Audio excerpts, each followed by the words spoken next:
Welcome to INP4. This is the unit on urological nursing. Right off the top, I want to say that you really should watch the video, the skills video on continuous bladder irrigation, because that goes hand in hand with this presentation. And I won't be, so that's continuous bladder irrigation, the CBI video. I won't be repeating much of what is already said in that video. So you may want to watch that one first. You may want to watch this one first, but you'll need to watch both to get the full picture. And they're both in the INP4 playlists. So I'm going to skim through some of the stuff then.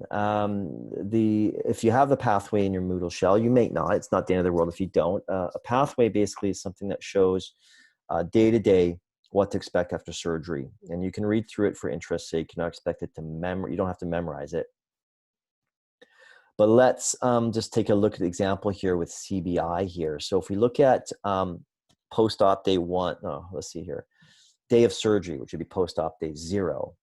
What do we expect? So bladder and bowel, ideally you want your patient to be, have not a lot of bleeding or clots. You want those returns to be pink.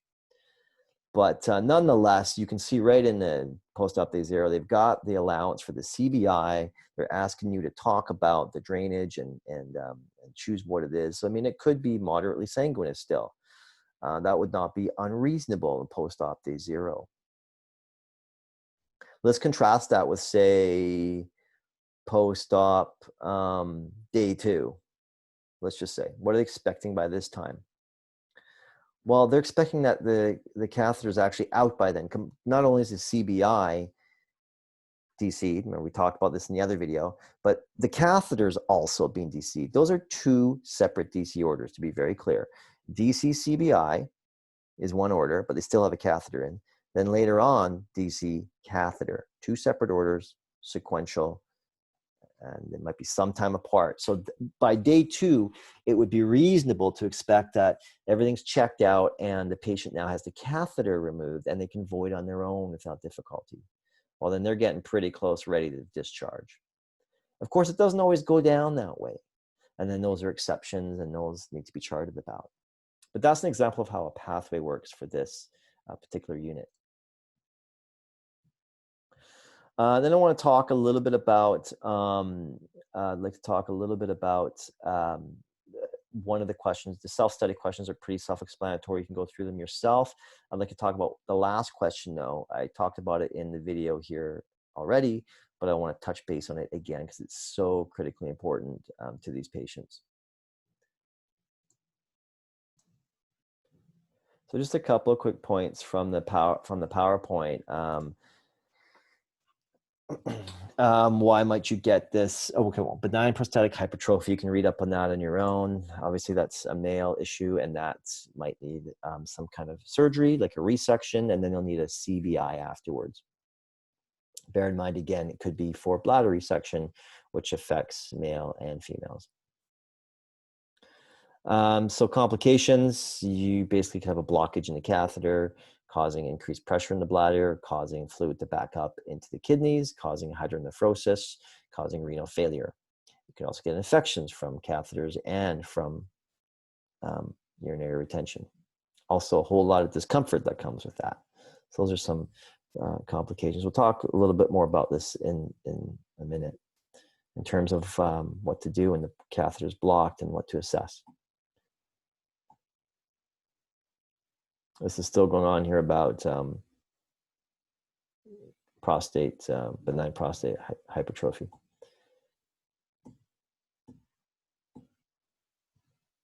Bladders affect male and female. So the tupper is cool saline. It's room temp, but it's cool compared to body temperature. And so that coolness helps to slow the bleeding. The pressure of the flow helps to stop the bleeding, which there could still be some post-op bleeding. Shouldn't be a lot. It really shouldn't. It should be clotting slowing down real quick, and you shouldn't hopefully have too many clots once this thing's been running for a day or so. Hopefully sooner than that. I've seen patients come back and we basically have clamped off the CBI, left the catheter in, but clamped off the CBI within hours of their return because things are just so clear. I've seen it kind of go every which way. Usually takes about a day. Well, it really depends, but yeah, sure, that's the average. So as the video was saying, the other video, the skills video, was saying that you run the speed of the CBI depending on what's going on. If it's frank red blood, then you need to speed the CBI up. If it's getting pinkish or clear, you slow it down. This kind of goes through the differences of the catheters. This is the catheter you're used to from levels 2 and 3, or level 3 at least. It's a two-way catheter. It's the most common catheter you'll see. This is the one that inflates the balloon. This is the one that allows urine to pass out into the bag. So CBI, continuous bladder irrigation catheter, has all that and more. It's got the balloon inflation one, it's got the urine drainage one, and it's got the irrigation one, which allows the CBI, normal saline, to be instilled into the bladder and then come out, rinsing everything out. You can read through this on your own. I kind of touched on this in the video already. Same thing with this.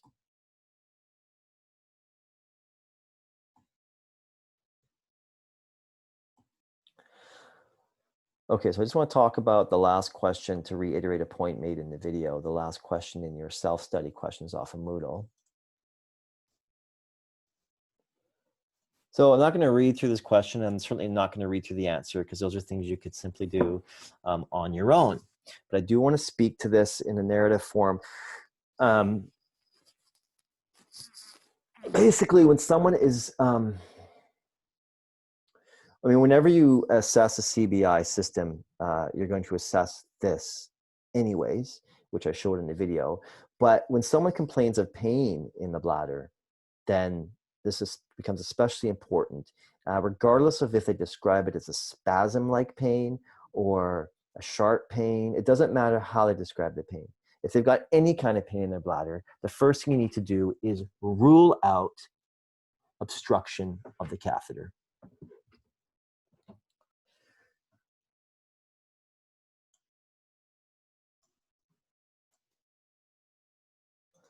So before I go any further, I just want to take a back step here for a second here and look at the position of this patient. Now, this is a textbook. And it's either Lewis or Potter, but this is a textbook picture. And this aligns with a lot of protocols I see out there. You might hear some people say a CBI patient has to remain flat all the time under all circumstances, flat in bed. And indeed, sitting a patient up too far or having a patient sitting forward, like less than 90 type of thing, is not great because you can see how that might occlude drainage from the bladder. And that could be a problem. It also puts pressure on the surgical site. So that's true. But having the patient up at like this, this position or even a little less, whatever, especially for short periods of time, it's totally fine and it fits with protocol out there. So it's not true to say that the patient has to remain flat all the time. That's not true. The protocols will back me up on that. But it's especially for eating. You don't want a patient eating when they're laying down, so you may have to sit them up at a safe position so they can eat. So that's just something on positioning, and you can double check your textbook and protocols for that, but that's a quick summary of that from me. So you've got your CBI running here. Here it is. It's going into the bladder, and then it's coming out through the catheter into the drainage bag down here. Patient complains of pain in this region. The first thing you want to rule out is blockage here. So you have to look at the catheter coming out of the urethra, and male or female, and you have to say, is there fluid moving through here right now?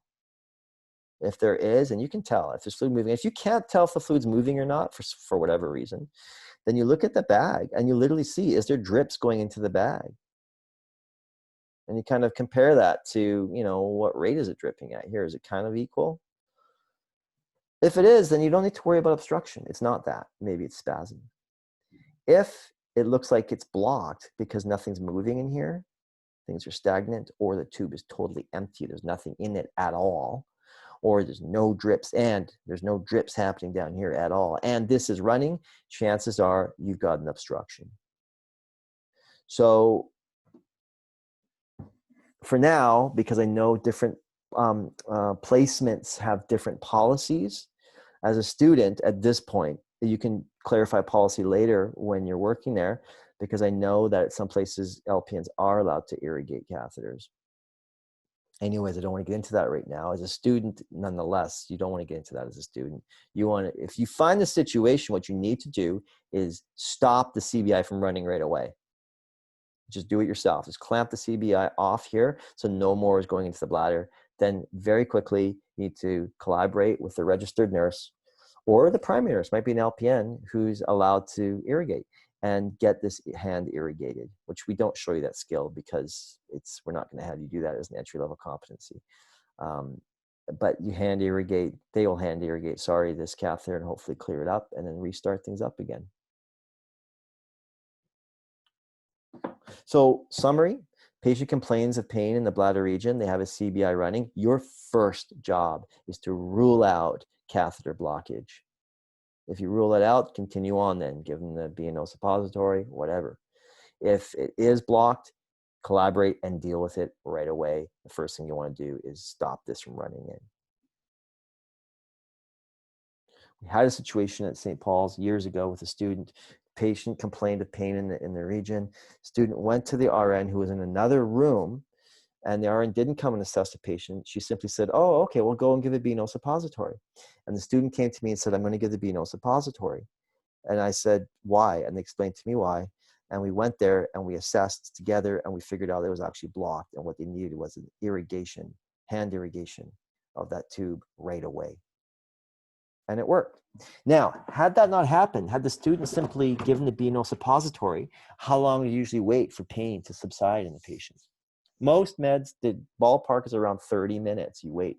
They would have given the B&O suppository, waited 30 minutes for the pain to have gone away. Meanwhile, more and more fluids building up in the bladder, increasing the patient's pain and potentially causing injury. So even if you think it's spasms, even if the patient says, I got bladder spasms, doesn't matter. You rule out catheter blockage first. That's your first move. That concludes this video for this unit.